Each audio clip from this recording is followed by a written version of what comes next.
Good evening. My name is Dan Kraus. I'm the Weston Conservation Scientist with the Conservancy of Canada. Well, my talk tonight is about forest futures. I want to start somewhere else to begin with. Not in a forest, but in a tree. Not in the future, but in the past. In a forest that I know well, actually one of the landscapes that Andrew talked about, stands this tree. And yes, I'm always dragging my kids out to that tree. At over 200 years old and 38 meters in height, it stands alone, towering above the other trees because the forest was removed. A century and a half ago, its smaller size and slightly crooked stem made it undesirable for the pine loggers, the original Canadian lumberjacks that moved through this area. Back then, those pine loggers would look at a tree like this and they'd see about 42,000 board feet of lumber. As a scientist, I look at this tree and I think, wow, that's a magnificent example of a super canopy, Pinus strobus, and a hardwood matrix. But it's also hard not to stand under this tree, especially with kids, and feel a little bit of awe and a little bit of wonder. To think about the extraordinary changes to this forest, this country, and this planet that this tree has borne witness to. And to think about what the world of this tree will be like in the future.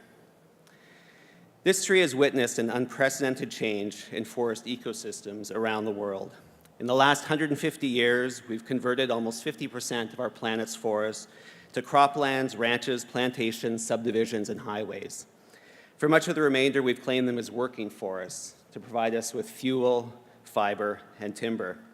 Only about 20% remains as relatively uninfluenced, intact forests.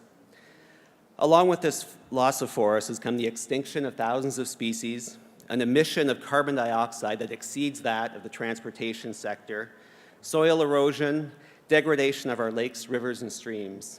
Some countries have essentially lost all of their forests. Over the last 150 years, Canada has remained a forest nation. Over 1/3 of our land base is covered in trees. Now, the official statistic is that we rank number 3 behind Russia and Brazil for forest cover. Now, this is true, but the only reason we're behind Brazil is because so many of our forests are in a matrix of wetlands and lakes. It's hard to grow trees and water. And while we don't have as much forest as Russia, we do have more intact forest, more wilderness. However, our forests are not one forest. We are a country of many forests and forest regions, each with their own wildlife, habitats, and conservation needs. For tonight, I want you to think of yourself, if you are from Toronto, not as a Torontonian, but as an inhabitant of the Carolinian Forest region, the blue area on this map. It's called the Carolinian Forest region because of southern latitude, the moderating effect of the lakes allows many trees to reach their northern range limit here. Here we can find species like sassafras and pin oak. If we go for a walk one day in High Park, I can show you these species. This forest is also part of our urban, industrial, and agricultural heartland. As a result, we've lost much of the forest in this region. It's also one of Canada's biodiversity hotspots. It's also very, very tiny. If everyone in this room represented Canada, the Carolinian Forest region would be about the size of my head and maybe a shoulder. Although it's small, it has more species of tree than any other forest region, and it harbors over 125 of Canada's rarest and most endangered species.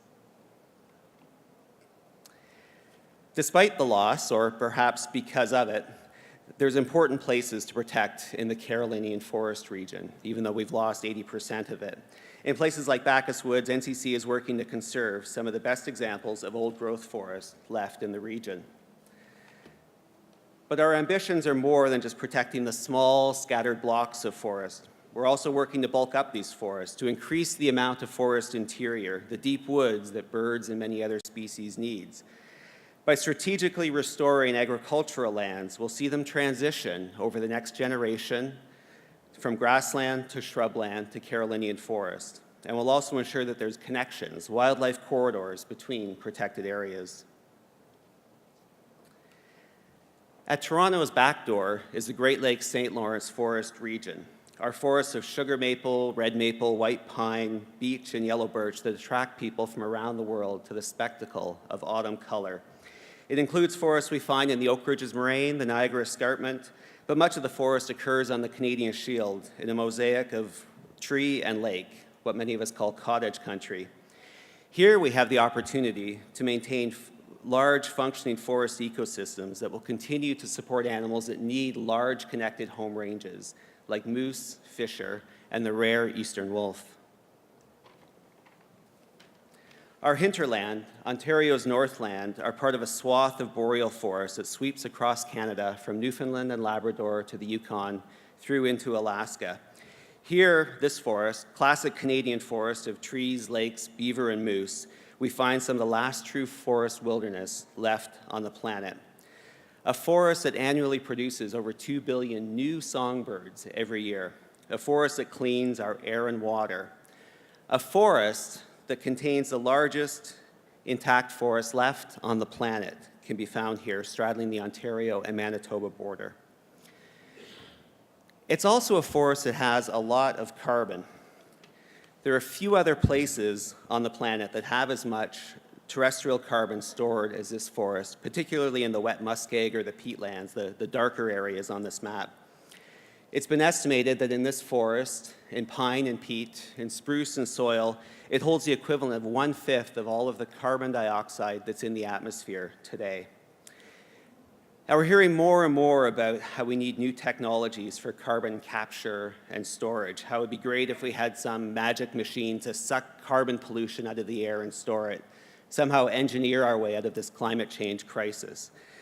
But when I look at this map, I can't help but think we already have it. It's a solar-powered, biodegradable, renewable, recyclable, carbon sequestering machine, and it's called our Canadian Boreal Forest. Thank you. So here it is. Here is our perhaps uniquely Canadian conservation challenge.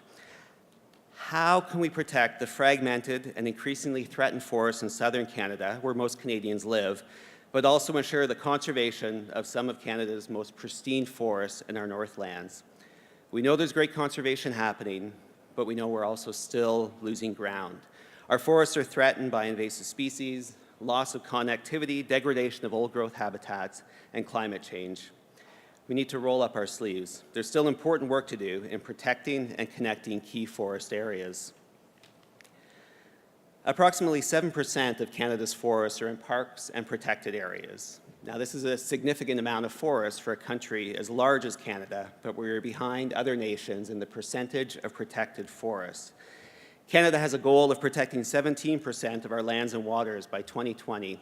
We need to make sure that in achieving this goal, we include protecting the diversity of Canada's forests. But conservation needs more than just parks. It needs more than just protected areas. Conservation needs people.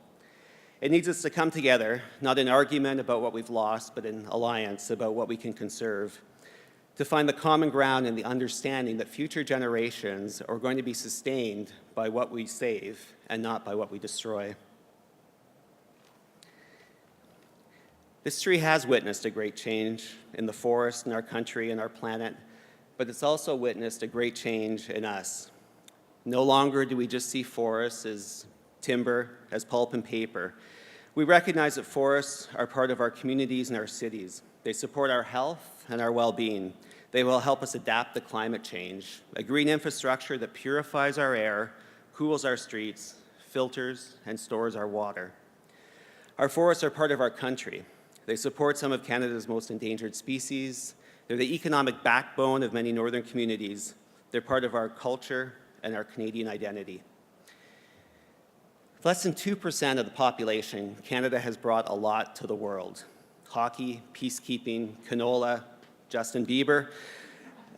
But what our greatest contribution as Canadians may be to the world is conservation. On a planet where we're pushing ecological thresholds, on a planet where we've impacted 80% of the land surface, on a planet where we're affecting the basic ecology of land, air, and water, we have the opportunity to protect some of the world's last great forests. Forests that don't just benefit local communities, don't just benefit Canadians, but because of their size, because of their integrity, they will benefit the world. In 150 years from now, when our great-great-grandchildren are maybe in this room celebrating why forest matters, what are the stories they're going to tell? There's two they could tell. They could tell the story about how the conservation of Canada's forests is one of the greatest legacies that we left. Or they could tell the story about how the loss of Canada's forest is one of the greatest conservation tragedies the world has ever seen. There's still important work to do. There's urgent work to do, but there's limited time. We have opportunities now that will pass, and the opportunity for choice may leave us. I hope you can join us. The conservation of Canada's forests could be one of their greatest contributions to future generations of Canadians. The conservation of our forests could be one of our greatest gifts to the world. Thank you.